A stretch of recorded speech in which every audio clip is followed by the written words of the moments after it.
vocês?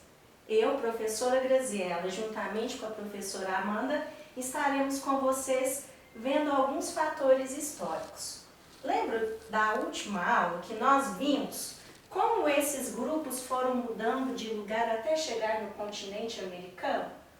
Hoje nós iremos enfatizar alguns grupos históricos e as suas relações com a natureza e as modificações na paisagem. Para começarmos, vamos relembrar um conceito que nós já vimos.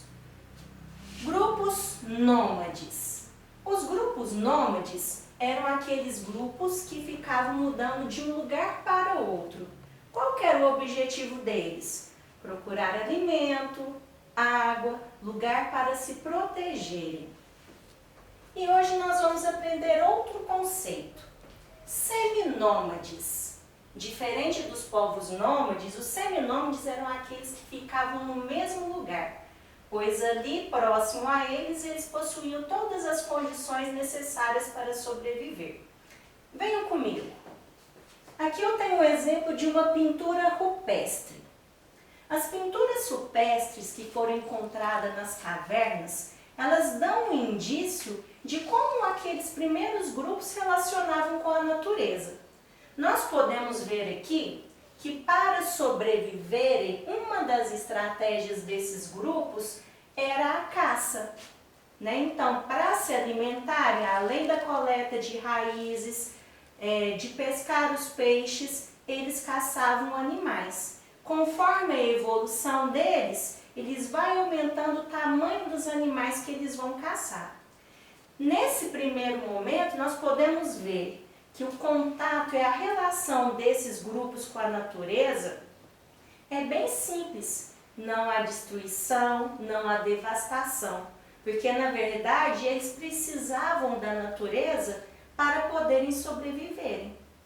E agora vamos ver como que os grupos seminômades, o que levou eles a ficarem no mesmo lugar?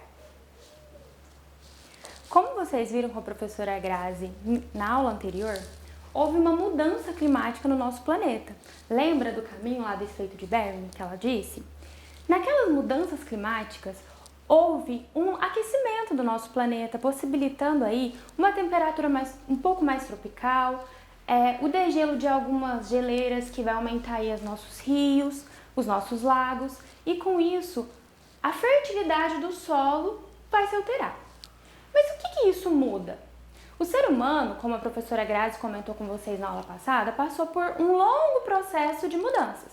E entre essas mudanças, houve a mudança do seu cérebro, do uso do raciocínio, que vai possibilitar que ele desenvolva trabalhos e técnicas.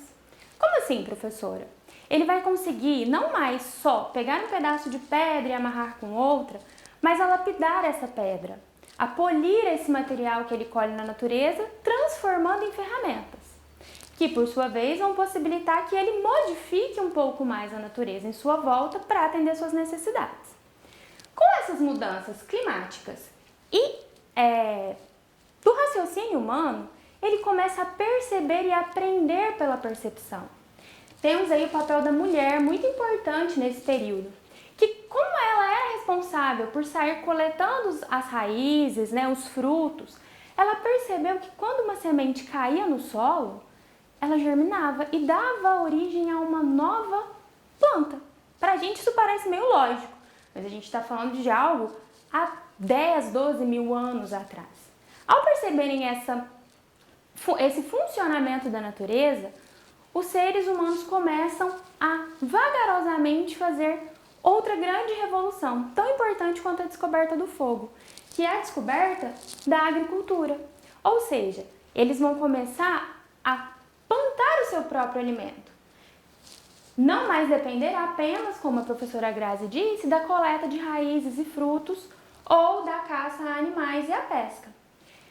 Essa mudança no hábito e na forma deles se organizarem vai trazer uma nova forma de viver, que ao longo do tempo vai fazer com que ele se sedentarize. Mas professora, que palavra estranha! Sedentário não é aquela pessoa que não se exercita? Ela surge disso. A ideia de que o homem vai começar a se fixar em um lugar e não mais ser um nômade ou seminômade que ele era anteriormente. Ele vai começar a produzir o seu alimento plantando cereais como trigo, aveia, cevada, ervilhas, e vai perceber que esses cereais podem ser armazenados, possibilitando aí uma maior durabilidade. Ele também, ao longo desse processo, vai ver que é possível domesticar, além das plantas, os animais. Então, vagarosamente, ele vai abandonando a caça e começando a criar os animais perto deles. Primeiro os cachorros para auxiliar nas caças, depois bois, ovelhas, entre outros animais que vão auxiliar tanto para se alimentar, como para fazer o uso na tração animal, na agricultura, para transportar aquilo que eles estão produzindo. Tudo isso possibilita que eles fiquem um tempo maior em um determinado lugar, o que por sua vez vai levar eles a construir moradias. Se o tempo está mais quente e eu não preciso mais me esconder no frio das cavernas, eu posso agora, utilizando as minhas ferramentas, retirar pedaços de madeira da natureza e transformar isso em algumas habitações. Vagarosamente a gente vai criando aí algumas aldeias, alguns povoamentos que vão se fixando próximo das suas produções, fazendo aí o processo do uso do trabalho, da domesticação das plantas e dos animais, dando origem à nossa primeira atividade econômica, a agricultura, que vai levar aí à formação das nossas sociedades. E é interessante a gente relembrar uma coisa que nós vimos. Todas essas mudanças, todas essas transformações, elas vão ocasionar por conta das necessidades, né, dos desejos, das vontades daqueles primeiros grupos. Igual a professora Amanda falou, eles vão desenvolvendo lentamente essas habilidades. E o interessante é que no início eles viviam mais de forma coletiva. E o que vai acontecer então? Vai começar a ter aqueles indivíduos que vai começar a pensar da seguinte forma: eu vou cercar esse pedacinho, ele vai ser meu. E os outros, eles vão começar a pensar que eu estou certo e eles vão ter que seguir toda essa lógica. A partir desse momento que um começa a cercar aquele lugar falando que é seu, ele vai querendo novas coisas, querendo novos territórios, querendo novos objetivos. E ao longo desse processo todo, nós vamos ter o desenvolvimento das primeiras civilizações. Nesse sentido, nós não podemos esquecer de lembrar dos rios.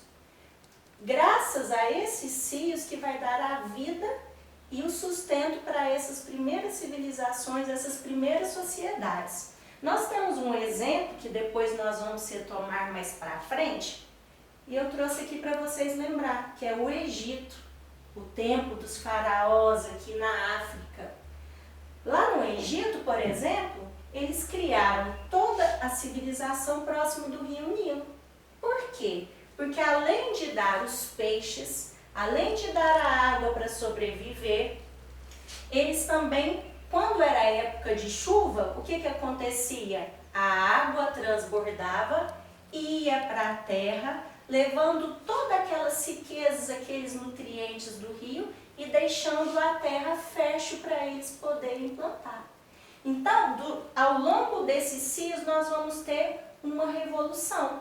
Revolução em que sentido? Porque, igual a professora Amanda falou, aqui nós temos casas simples, né? Você tinha uma casinha ali, outra casinha de lá. Agora não, nós vamos ter o quê? Uma revolução na questão urbana, né? Várias construções. Você tem um palácio para falar o quê? Que aquele representante ali é o responsável por administrar e governar. Templos vão ser erigidos. Então nós vamos ter uma transformação. E toda essa transformação, não só apenas em relação às construções, a questão da agricultura, mas nós também vamos chegar ao comércio. Porque tudo aquilo que era excedente, né, eles vão começar a trocar entre si. Então isso aqui é só um pouquinho para a gente observar que ao longo de toda essa trajetória, começando lá da pré-história, né, Idade Antiga, nós vamos ter essas mudanças e essa nova forma, esses novos olhares de conceber o mundo à sua volta e de utilizar a natureza. Ou seja, se eu vou precisar de plantar, criar animais, eu vou construir, logicamente eu vou apropriar de uma forma diferente daquele meio em que eu estou vivendo. Mas vamos pensar em algumas outras hipóteses e algumas outras ideias nessa relação com a natureza.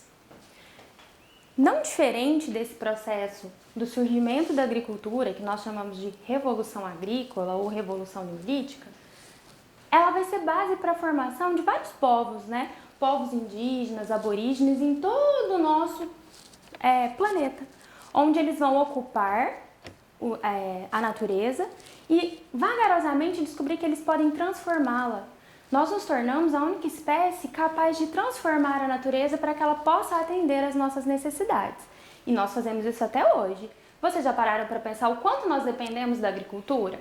Que a blusa que nós usamos, ela vem de um processo agricultor, o alimento que chega à nossa mesa, o brinquedo que muitas vezes nós brincamos, tem um processo por trás disso que veio da agricultura. Então a agricultura se torna a base não só das civilizações antigas, mas da civilização atual.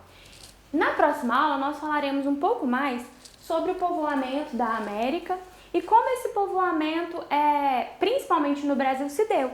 E nós vamos perceber que a nossa maior floresta, a mais robusta e falada, ela foi uma grande consequência da utilização indígena daquele solo no processo de agricultura e da revolução agrícola. Só para encerrar, vamos retomar então os dois conceitos que nós vimos hoje. Nômades, seminômades. Os povos nômades eram aqueles que mudavam de lugar em busca de condições para sobreviver. Os grupos seminômades é aqueles que começam a ter um contato diferente com a natureza, começa de certa forma a mudar a paisagem ao seu entorno e desenvolver a agricultura e a domesticação. E é isso. Na próxima aula tem mais. Nos vemos na semana que vem.